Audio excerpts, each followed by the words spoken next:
Hi friends, আজকে finally চলে এসেছি পশ্চিম বর্ধমানে আর নতুন লোকেশন দেখাবার জন্যে। আর সত্যি এই জায়গাটা সবাই নাকি বলে পশ্চিম বর্ধমানে গড় জঙ্গল বলে জায়গাটা। এই শিব মন্দির আছে আর মা দেবী দুর্গার মন্দির আছে, আরও অনেক মন্দির আছে ওই সাইড সাইডে আছে।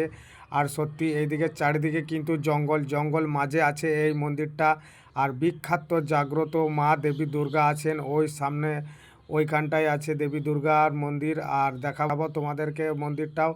আর কথা আছে গাইস, যদি তোমাদের কাছে ভিডিওটা পৌঁছেছে তাহলে অবশ্যই সুন্দর একটা লাইক আর কমেন্ট করে দিয়েন। আর কথা হচ্ছে, ভিডিওটা যদি তোমাদের ভালো লাগে তাহলে অবশ্যই একটা শেয়ার করে দিও। আর কথা না বাড়িয়ে চলো দেখায় মায়ের মূর্তিটা। হাই গাইস, তাই মন্দিরটা কত সুন্দর মন্দির। আর এইখানটা জায়গা সত্যি করে দারুণ ভালো লাগছে এসে।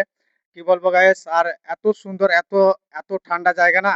আর মায়ের মূর্তিটা দেখাচ্ছি তোমাদের কিন্তু, এত সুন্দর মূর্তি দেখাচ্ছি তোমাদের কিন্তু এই মন্দিরের বিষয়ে। আর মন্দিরটা দেখাচ্ছি তোমাদের কিন্তু, সুন্দর মূর্তি বানানো আছে সেটাও দেখাচ্ছি তোমাদের কিন্তু। দেখো দেখো গাইস, দেখো গাইস মায়ের মূর্তি দেখো। দেখো গাইস কত সুন্দর জায়গা। আর এই যে এই ঘন্টাগুলা পুজো দেওয়ার সময় বাজায় ঠাকুর মশাইরা।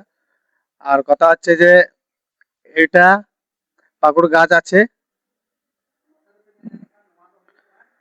আর এটা বড় বড় পাকুড় গাছ আছে। এটা বিশাল বড় একটা পাকুড় গাছ। এর চারিদিকে ঘুরছি। বাস্তব দেখো গায়েস, পুরো সাপের মতন জড়িয়ে আছে এই শেকড়টা। সত্যি অদৃশ্যর ব্যাপার এটা কিন্তু। আর যদি কথা না বাড়িয়ে ভিডিওটা যদি তোমাদের ভালো লাগে তাহলে অবশ্যই ভোলেনাথের নাম করে শেয়ার করে দিও গাইস। দেখাবো নেক্সট ভিডিও আরও ভালো ভালো লোকেশন।